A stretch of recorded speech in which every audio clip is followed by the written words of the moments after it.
vie pour ne plus souffrir. C'est pourquoi vous avez entendu ma parole, vous a dit, venez à moi, vous qui êtes fatigués, et je vous donnerai du repos. Le repos que je vous ai promis, ce n'est pas vos maisons. Le repos que je vous ai promis, ce n'est pas l'argent. Le repos que je vous ai promis, ce n'est pas voiture. Le repos que je vous ai promis, ce n'est pas la politique. Le repos que je vous ai promis, ce ne sont pas des vêtements. Le repos que je vous ai promis, ce n'est pas président. Le repos que moi, le Seigneur, je vous ai promis, c'est le paradis. Je vous ai dit, comportez-vous dans ce monde comme la traversée du désert, comme je l'avais dit à Moïse. Dans la Bible, il s'appelle Moïse, dans le Coran, il s'appelle Mohamed. C'est des prophètes qui m'ont déçu. Je vais appliquer la loi et je vous ai enseigné ma loi qui est le droit chemin qui conduit inexorablement à la lumière pour la vie infinie. Et dans cette demeure, je l'ai baptisé le paradis.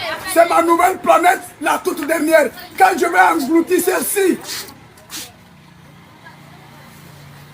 bientôt je vais engloutir cette planète dans laquelle vous êtes pour établir mon paradis, la toute dernière planète infinie.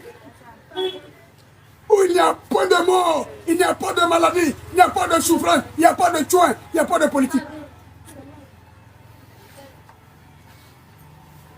Vous avez tenté par tous les moyens, avec vos fétiches, vos marabouts, vos prêtres, vos imams, vos pasteurs, vos prophètes, même jusqu'à vos enfants, les fœtus qui ne sont même pas nés, prêts à me tuer, moi le Seigneur, alors que moi j'ai créé l'homme pour lui donner la vie. Je n'ai pas créé l'homme pour le tuer. On n'est pas de Dieu, je suis l'unique. Et je suis venu pour le jugement dernier. Mon temps de jugement, c'est aussi le temps de ma vérité, le temps de bilan, pour mettre fin à ce monde. Vous avez préféré le plaisir charnel au lieu de vivre ce roman. Alors mon temps est arrivé. Je vous dis la vérité, rien que la vérité. Le temps de jugement que je suis en train de juger maintenant bat son plein. Son plein. Et je demande à chacun d'être dans son pays. Avec leur armée française, leur 43e bima, moi le Seigneur j'en ai brûlé et je leur demande de dégager. Les Libanais.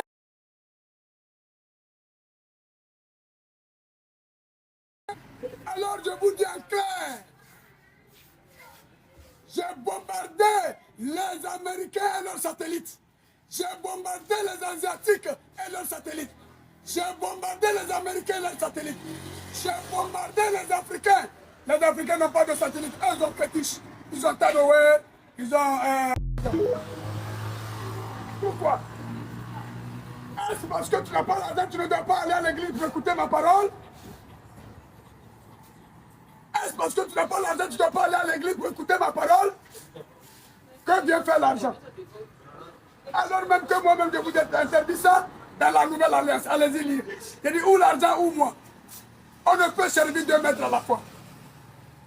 L'argent est source de guerre. N'est-ce pas à cause de l'argent? Vous avez connu quoi sur cette terre? La Première Guerre mondiale. À cause de l'argent. La Deuxième Guerre mondiale. Et moi, Dieu, je suis venu maintenant. C'est moi qui ai mené la Troisième Guerre mondiale. La guerre de la justice. Contre l'injustice.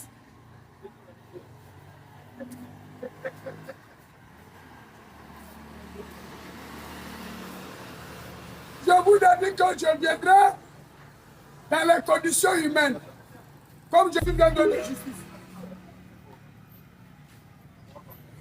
Aucunement, dans la Bible, aucunement dans les Écritures saintes, que moi Dieu j'ai inspiré les prophètes, je n'ai jamais dit de tuer.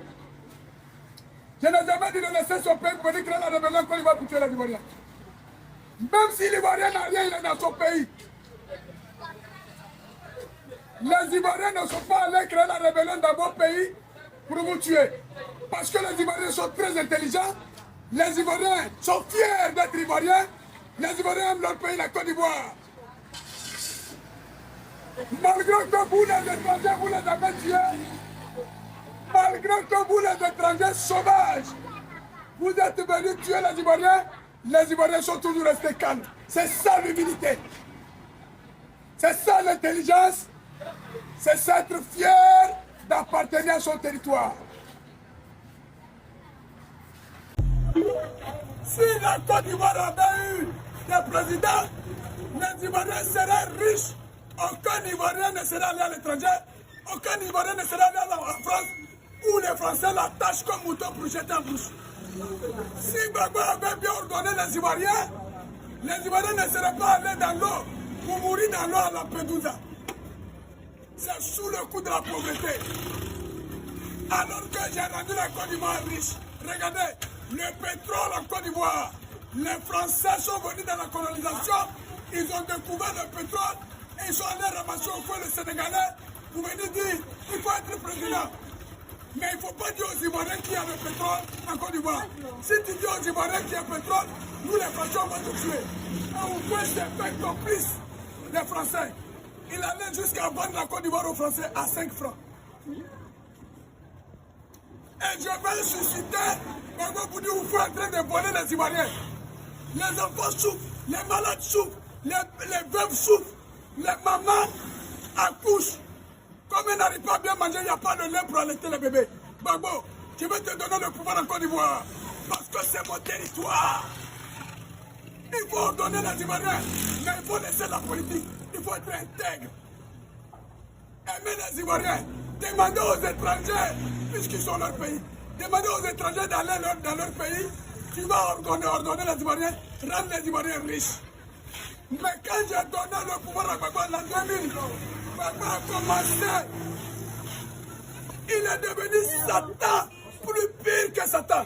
Gbagbo a commencé à voler l'argent des Ivoiriens pour aller cacher au Mali, au Cameroun, au Ghana, au Zimbabwe. Gbagbo a commencé à voler l'argent des Ivoiriens pour se promener dans les toits pour baiser les femmes. Gbagbo a ramassé l'argent des Ivoiriens pour aller dans les maquis. Et il a eu en 2005, alors que les étrangers étaient en train de tuer les Ivoiriens, Gbagbo ramasse l'argent, il va à la rue Princesse. Avec l'ambassadeur américain d'alors, Oubreous, allez-y demander à votre Satan Gbagbo. C'est un maudit, sa bouche est pourrie comme Kadimo. Il va à la rue Princesse, au milieu des prostituées, au milieu des tueurs. Regardez ce que Gbagbo déclare. Oh, les Ivoiriens, continuez à aller dans les maquis pour boire. Est-ce que la refondation c'est dans les maquis? Est-ce qu'un pays se bâtit dans les maquis? Est-ce qu'un pays se bâtit en se promenant pour tuer? Un président, ça travaille pour le peuple. Un président doit rendre compte au peuple qui t'a élu. Et c'est le peuple qui décide de cotiser pour te donner comme leur serviteur. Un président ne doit pas se servir. Un roi ne doit pas se servir. Un prêtre ne doit pas se servir. Un imam ne doit pas se servir. Un pasteur ne doit pas se servir. Qu'il mange, au lieu de donner ça aux mercenaires, vous venez tirer sur moi.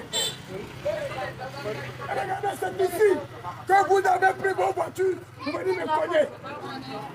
Pour une fois, la seconde fois,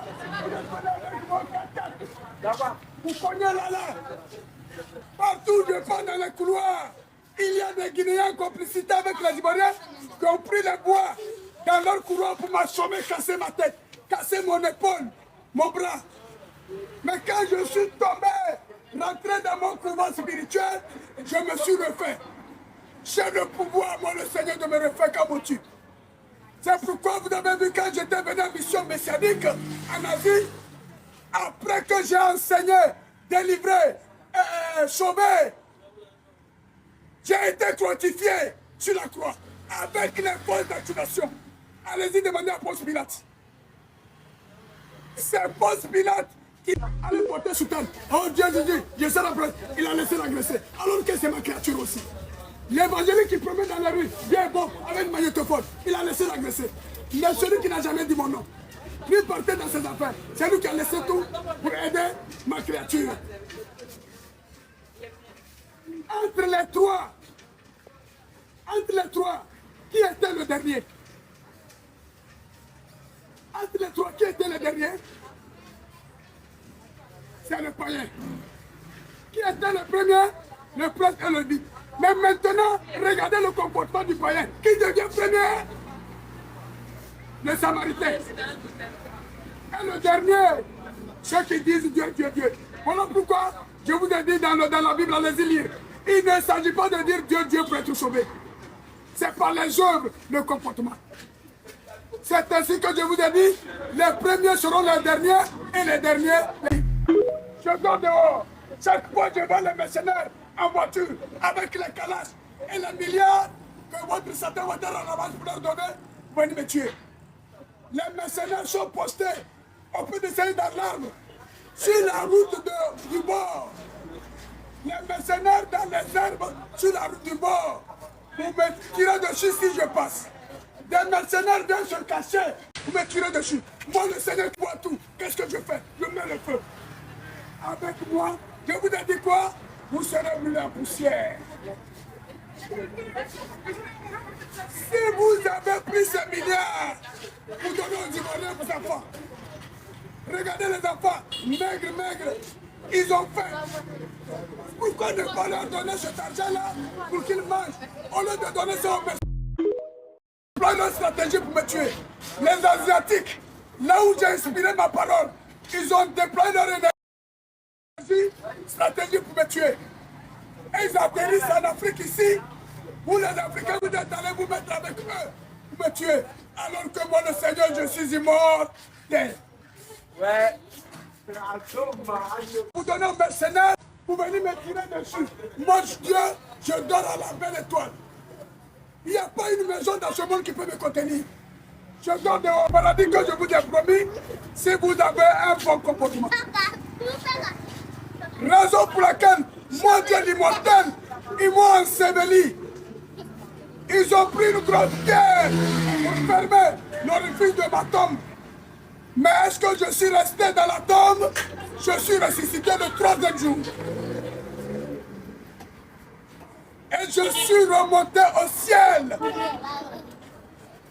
Pendant que ma maman Marie était entourée de mes apôtres, je leur ai envoyé quoi? Le paraclet. Et je leur ai fait le don de guérison, le don de miséricorde les autres, parce que je le disais à mes disciples. Ce que je vous fais voir, faites-le les uns pour les autres. C'est ça l'amour. Quand on dit on est grand, on n'est pas grand par la tête.